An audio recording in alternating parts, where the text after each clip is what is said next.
an event which is going to become an annual feature from this year onwards. On behalf of the Chairman, Dr. Chandrakumar, Executive Director, Dr. Vijay Bhaskaran, Executive Director, Dr. Senthil Kumar, and Dr. Mahendra Kumar, Medical Director of the Marathalli branch, and my counterpart, Dr. Nagesh from the Electronicity branch, warmly welcome you to this August gathering, and I am sure this event is going to be a very enriching experience of learning for all of us. I hereby welcome our MCs for the event, Dr. Suhas and Dr. Swati onto the stage to conduct the event. Dr. Swati and Dr. Suhas. I am Dr. Swati Kulkarni, Consultant Ophthalmologist, Kauvery Hospitals, Bangalore. Dr. Suhas Sagar, Consultant Emergency Medicine at Kauvery Hospital, Electronic City. So they've chosen an emergency physician to keep everything on time, on track. So we'll all hopefully stick to it. And my colleague here, ophthalmologist, will oversee that everything is going well.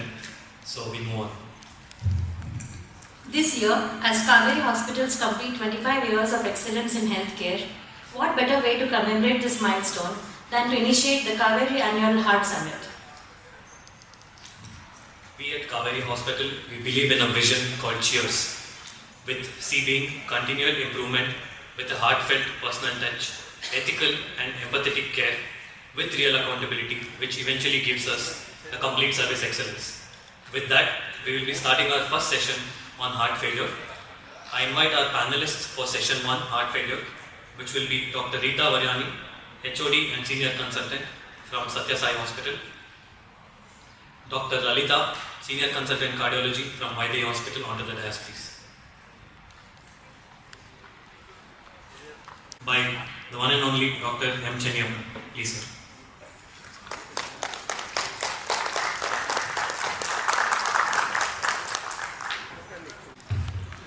Respected Chairpersons, Chairman Dr. Chandrakumar, Executive Director Dr. Vijay Bhaskaran, Executive Director Dr. Senthil Kumar, respects to Dr. Engar and dear colleagues.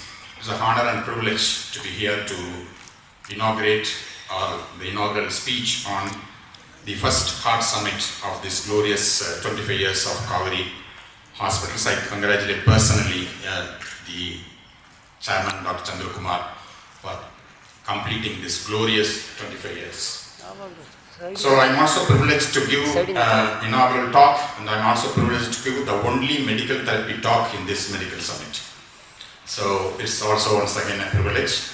So I think the confusion starts from the first slide. I think we must go to heart failure. So you may think why this program on heart summit, first heart summit starts with failure. It's a heart failure topic is the first one. You may think why it is starting with a failure. Please remember, the success is sweet. The success is very sweet when it comes after failure. So that is the scenario in heart failure today.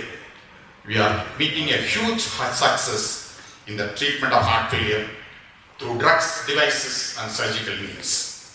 So that's why the heart failure is starting the first ever heart summit of Kauvery Hospitals, which is going to have more and more success, just like heart failure is doing today. So as you know, although we think that the heart failure is meeting success in the world, what is the scenario in India? If you look at the scenario in India, so that came from, so this is what I said the failure is a stepping stone for success, and the success is going to be very sweet when it is going to be after failure. Do we get the same success in India? The answer is no. 1 in 3 die after admission after next 1 year, within the 1 year of admission into the hospital. 1 in 3 get readmitted. Only 55% live after 3 years. And the disgusting story is only 19% of practitioners practice what is known as guideline-directed medical treatment in India. So the talk is about this, how to optimize your medical treatment in heart failure. The definition of heart failure is that it is a clinical syndrome. No longer is a disease. It is a clinical syndrome with symptoms and signs caused not only by structural heart disease but also functional heart disease, by corroborated by two things: either increase in BNP or you have clinical evidence of pulmonary or systemic venous congestion. So you have to have symptoms and signs of heart failure like pedal edema, heart failure, symptoms like dyspnea, PND and so on, or you have elevated BNP. Now the heart failure is classified according to ejection fraction. Less than 40 is reduced ejection fraction, 41 to 49 is mildly reduced ejection fraction, and more than 50 is preserved ejection fraction. Now we have fourth group, which is called improved ejection fraction. A patient with a heart failure with reduced ejection fraction is improving his ejection fraction to 40. He doesn't come into mildly reduced ejection fraction, he comes into improved ejection fraction. So this is a classification, and today our attention is going to be heart failure with a reduced ejection fraction because of want of time. So what are the aims in the treatment of heart failure? To achieving 4 Qs. One is to increase the quantity of life of the patient, so that patients live longer and continue to pay us. And second is to increase the quantity of money with the patient. We always think of increasing quantity of money with us. How to increase the quantity of money with the patient is to reduce hospital admissions. And third is to improve the quality of life of the patient. And fourth is now is acquired kidney. As you treat heart failure, the heart is becoming better and better. The kidney is becoming bitter and bitter. So we see a lot of cardiorenal syndromes as we treat heart failure. So these are the 4 Qs we are supposed to achieve in the management of heart failure. So it is imperative to understand some pathophysiology before we go into the medical treatment of heart failure. Heart failure is primarily due to because the heart is not able to contract or relax properly. So that results in backward failure of congestion in the lungs, congestion in the systemic veins, which we call as congestion or backward failure, or it is not able to pump forward, which is called forward failure. So the system puts in some compensating mechanisms to make sure there is no congestion and increase in cardiac output. And the compensating mechanisms of renin-angiotensin system, aldosterone system, your sympathetic system, and adrenergic system. These are the good guys to start with. But as the days go on, what happens is these good guys becomes bad guys. So there is excessive increase in peripheral resistance because your renin-angiotensin is acting powerfully. Your sympathetic system is producing arrhythmias and catecholamine is necrosing the myocardium. And adrenergic is going to retain water. Your aldosterone is also going to retain water and sodium. So what the poor heart has to do is it has to pump more amount of blood against increased resistance.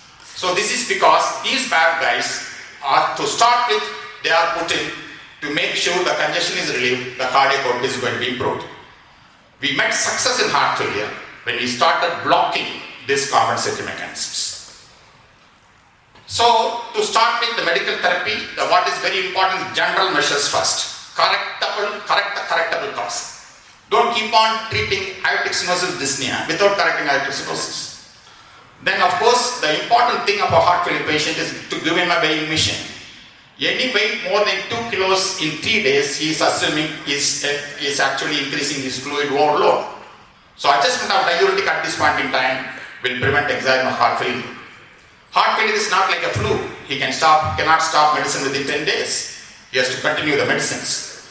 It is not as if heart failure patient has to lie down 24 hours in his bed. When he is better, regular exercise up to his exercise capacity is advised. Smoking alcohol to be stopped.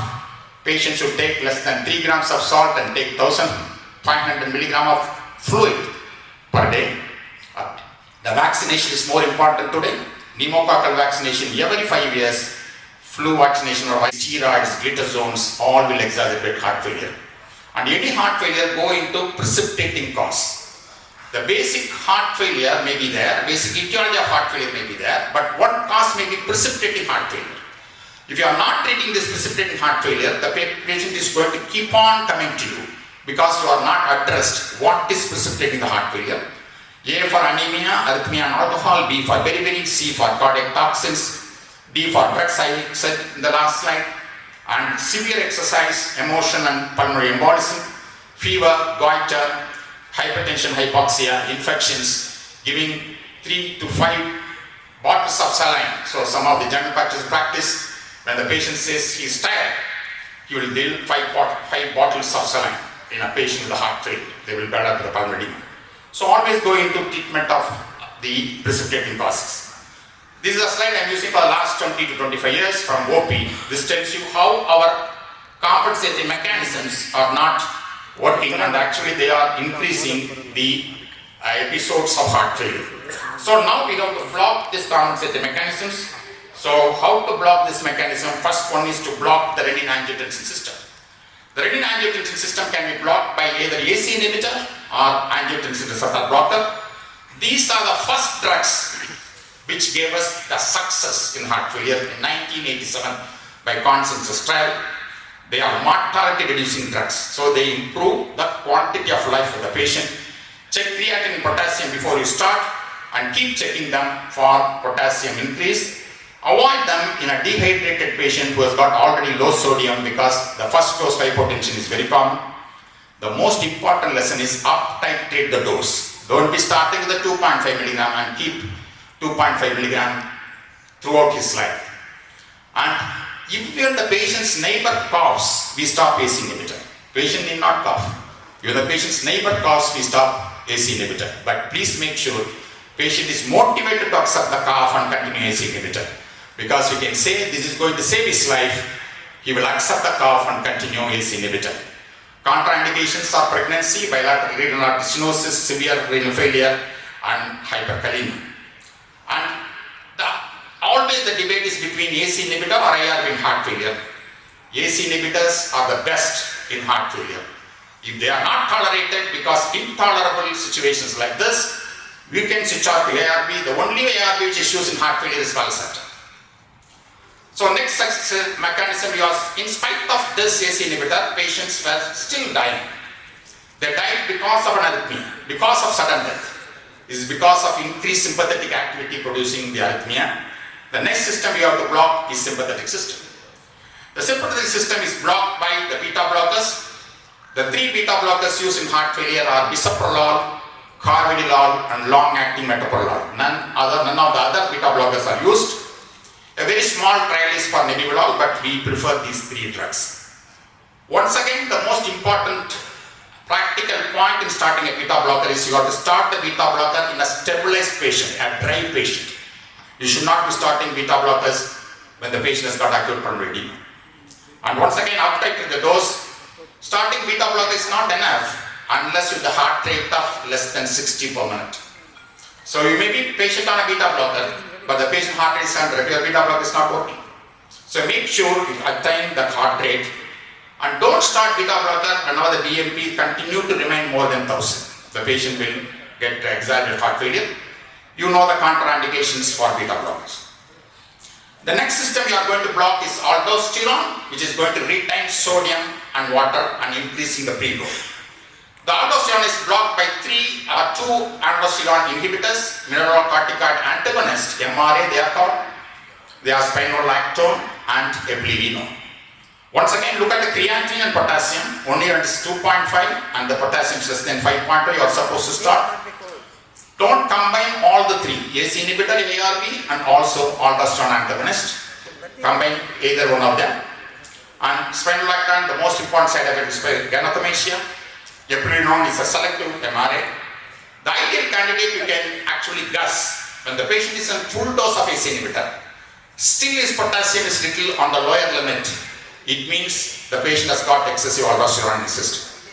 So that is the ideal candidate to add on an MRA. So once again, the specific drugs in sleep apnea. The patient has got a refractory heart failure, you have to look for sleep apnea. The best drugs will be the aldosterone antagonists. The next system is, if you are not able to use AC inhibitor and ARB because of contraindication, how to reduce afterload. That is done by the combination of hydrolysine and nitrates. Whenever the AC inhibitors and ARB are not tolerated, we can switch on to hydrolysine and nitrate, which once again give you the mortality benefit. And we can also add this, in spite of AC inhibitor, ARB and ARNI, the patient continue to have the symptoms and sign of heart failure, his blood pressure is good, we can also use them as a modern therapy. The next is we have to look at the ventricle. We have to improve the performance of the ventricle by giving positive anaerobic agent, which is digoxin. So although the digoxin is used in variety of digoxin schedules, today it's very simple. Because we know the therapeutic level is much less when we thought it was high before. So start with 0.25 on the first day and continue off tablet per day for 5 to 6 days a week. The lower doses in patients with a renal impairment, and please remember digoxin doesn't work immediately, it takes 5 to 7 days. So the ideal candidate for digoxin is a patient with a reduced ejection fraction, especially with atrial fibrillation of the fast ventricular response. The ideal candidate, digoxin does not give you mortality benefit. It is improving in quality of life, a symptomatic benefit. Two conditions you have to be careful is hypothyroidism and card pulmonale, because they easily precipitate the digoxin toxicity. In spite of using digoxin and beta blockers, your target heart rate of less than 70 is not achieved. Then comes ivabratin, which is a selective sinus node inhibitor. So it is a funny channel blocker. So patient on a beta blocker, heart rate is not achieved less than 70, or patient cannot be given a beta blocker and the heart rate is more than 70. Ivabratin can be used. Once again, a mortality benefit is there for ivabratin. Once again, whenever there is a beta blocker and heart rate is above 70, so it's very important to see the heart rate and the pulse rate in every visit of your heart failure patients. We keep looking at the blood pressure, we hardly look at the heart rate of the patient. The best thing is to achieve the 60 to 70 heart rate in every heart failure patient. The next thing is we have to reduce the amount of load coming into the heart. We have to excrete sodium and water, thereby reducing the preload that is done by the diuretics. The diuretics are loop diuretics and thiazide-like diuretics. They are given for backward failure, by which I mean pulmonary venous congestion in the form of PND and orthopnea, or a systemic venous congestion in the form of edema, enlarged liver ascites, and enlarged JVP. Furosemide always should be used twice daily. It should be 8 a.m. and 3 p.m. Don't give furosemide at 8 p.m. So always given twice daily. Furosemide and torsemide can be given once daily. So in a refractory fluid overload, we use thiazide-like diuretic called metalazone, which is a powerful diuretic which can excrete sodium and water. So unlike the AC inhibitor and ARB, diuretics can be beautifully combined. You can combine a loop diuretic with the metalazone plus an aldosterone antagonist. All the three diuretics can be beautifully combined. The most important practical point is, if the patient is an inpatient, if you are giving a diuretic, IV diuretic, you must lose 1 kg per day. Then only you are giving an adequate dose of diuretic in the patient. So for 27 years, we thought our job is to block the bad guys. The bad guys are the sympathetic system, the renin-angiotensin system, aldosterone system, and so on. And we have used the AGAC inhibitors, ARBs, MRAs, and also the beta blockers. But it took 27 years to realize, why don't we actually upregulate the good guys? We forgot the good guys like nitric peptides, which not only produce vasodilation, they also reduce fibrosis, they also produce a good cardiac remodeling. So how to upregulate is to block the inactivator of the AMPs called neprilysin. So that is sacubitril. So why don't we use sacubitril alone? The sacubitril not only increase AMP, it also increase angiotensin too. That's why it has to be combined with an ARB like valsartan. Then came the birth of ARNI in 2014. So entire scene changed. So the ARNI, what has happened is, so now what we think is, it is no longer neurohumoral inhibition. It is neurohumoral modulation. Block the bad guys, upregulate the good guys. That is the birth of ARNI. So the ARNI gave us 3 cues. It reduced the mortality, it reduced the hospital admissions and increased the quantity of money with the patient, and also it improved the symptoms of the patient. So that's what the ARNI did, and the important lesson is that in every patient with heart failure today, because the RNA has come out of patent and it is available freely with less cost. So change over to RNA from ACE inhibitor and ARB in every one of your heart failure patients. Because the trial of paradigm heart failure is RNA compared to the ACE inhibitor, and whatever the percentage I showed you is over and above and compared to the ACE inhibitor. The mortality reduction is much more when you compare to the ACE inhibitor. So please switch on the ACE inhibitor to ARB to the RNA. One important precaution is when you switch on from ACE inhibitor to RNA, you have to leave a 36 hours of gap. So that's a very important practical point. You can straight away switch over when you are the IRB to RNA, it's no problem. But the AC inhibitor to RNA, it takes like. Then 2019, we gave an anti-hyperglycemic drug, SGLT2 inhibitors. And we realized it not only controlled diabetes, it had a huge benefit on the heart. By blocking sodium hydrogen exchange or inhibition, it improved the calcium kinetics inside the cardiac cell. It gave the better energy substrate in the form of ketone bodies, beta-hydroxybutyric acid and glucagon. It increased erythropoietin and gave more oxygen to the cardiac myocardium. It vasodilated and then it introduced the interstitial fluid, and it had a hemodynamic benefit of reducing preload and afterload. And the most important benefit is there that by reducing the proximal tubular absorption of glucose and sodium, by delivering more sodium to the distal tubule, to distal glomerular apparatus, it reduced renin and also protected the kidney. So that's what that important drug is. When you use ACE inhibitor, it is a hemodynamic drug. When you use trimethazidine or carnitine, it is a metabolic drug. Whereas SGLT inhibitor is both. It has got a powerful metabolic benefit in the form of increasing oxygen delivery, better energy substrate, better calcium kinetics inside the cardiac cell, and of course improve the glucagon. So it not only gave you cardiac benefit, it also gave you the renal benefit, and it has been shown that it works not only in diabetics but also in non-diabetics, irrespective, today we know, irrespective of ejection fraction, it works. So once again, it satisfies 3 Qs we have already told you. What is the 4th Q?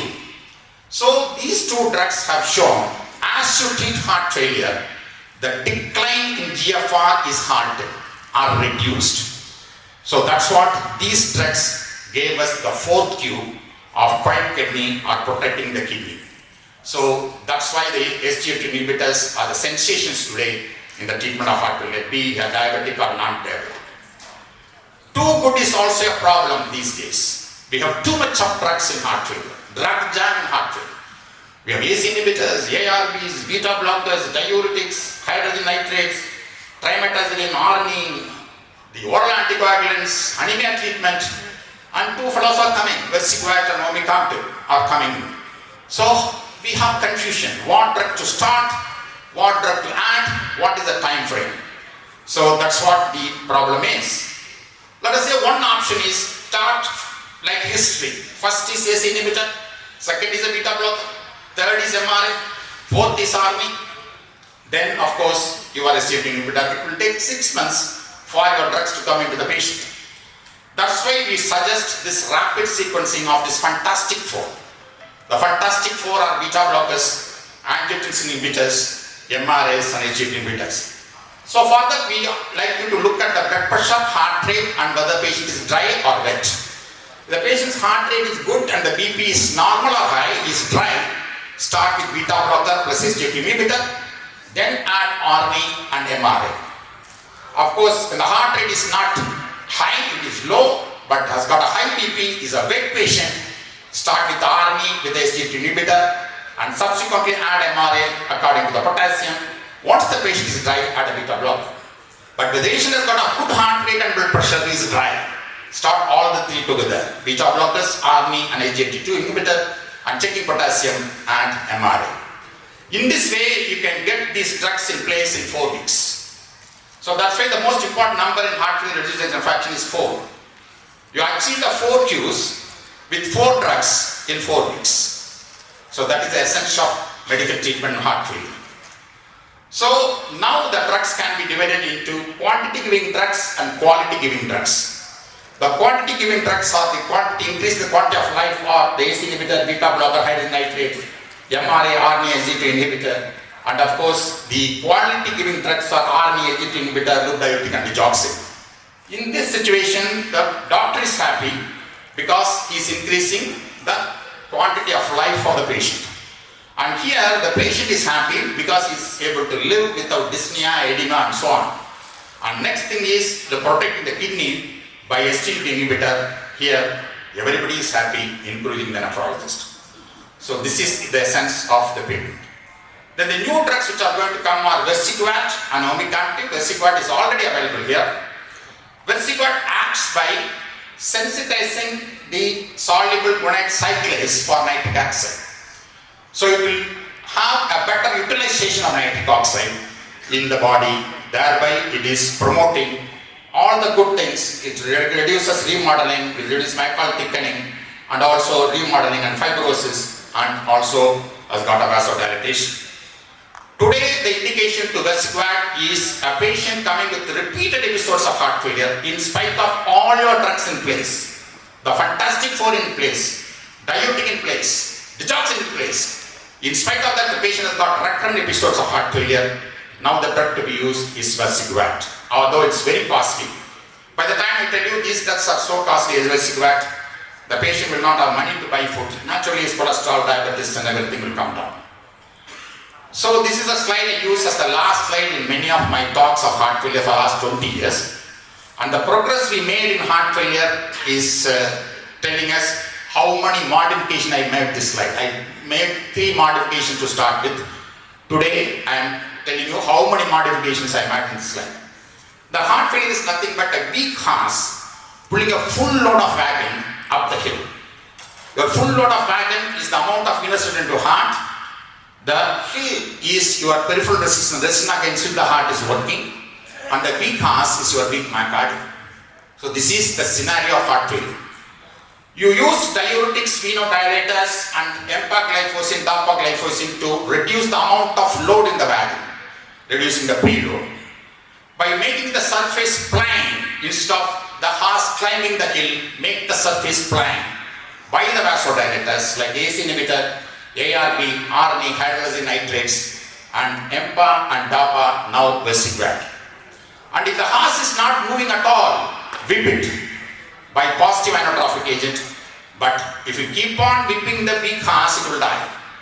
That's why you briefly whip the horse whenever the horse is not moving, and don't use the positive inotropic agents continuously, because that horse will die. Once the heart starts moving, don't let it run. Let it walk slowly with the beta blockers, evaporating. Makes the heart rate, Kauvery law, metaprolol, long-acting metaprolol, evaporating, so that it reduces the workload on the heart. And improve the nutrition of the heart by giving a better energy substrate, by beta-hydroxybutyric acid, by empagliflozin, dapagliflozin, and iron, and also the Omecamtiv. Omecamtiv is a myosin activator. So it gives extra strength to the horse. If none of these are working, put a pump behind the wagon. Push the pump. These pumps are CRT, ICD and left ventricular assist devices. If nothing is working, change the horse by cardiac transplantation. So everything you are doing, but still the wheel is not there, the cart will not move. The wheel is the kidney, and protect the kidney with SG2 inhibitor. So when you look at everywhere, the SG2 inhibitor is there. So with that you combine other drugs to optimize the treatment of heart failure with reduced infection. Thank you for your patience. Thank you, Dr. Chenniappan. It was an excellent review of heart failure treatment. Very comprehensive, very detailed, and a lot of new concepts like you emphasized on the Fantastic Four, in which earlier we used to say that you go up on the dosage until it is they reach the maximal tolerated dosage, but that's not the concept anymore. So we go up faster, get in the 4 drugs even though the dose may be slightly low. It was a very good presentation, sir. And I would just like, you have covered everything, pharmacological actions and pathophysiology, everything, and the mechanism of action, and and how to go about with the treatment. Just a few things about ACC/AHA guidelines has classified heart failure at risk, pre-heart failure, symptomatic and advanced heart failure. So when the patient doesn't have any structural or functional abnormality, it's termed as at-risk heart failure, where hypertension, diabetes, OSA, everything is there. Pre-heart failure is where we check on NT-proBNP, where diastolic function, hemodynamics of filling defects, everything. So clinical symptoms to reduce the hospitalizations, as you rightly said, and advanced heart failure, where we have to avoid the hospitalizations. We have to, RV, whatever you were saying was very right. And we have to, according to the trials also, first give a trial of, if the patient RV is not feasible, then we go to ACE inhibitor, and ARV is the last. We always have to monitor the patient for hypotension and reach the maximum dosage. As you rightly mentioned about the trials of ARNI paradigm, and a lot of from Paramount, Paragon, so many trials are there. And about the beta blockers, any three can be used: bisoprolol, metoprolol, or carvedilol. And isolazine definitely has a benefit over and above if the patient's blood pressure is maintained, and evaporating also. And SGLT2 inhibitors to finally MRAs, which I already mentioned. And I would like to mention about measuring NT-proBNP. If it's in picograms about 125, or based on the age, we can have the values, and definitely it has a prognostic value, and where the conversion of pre-heart failure to symptomatic heart failure. Thank you.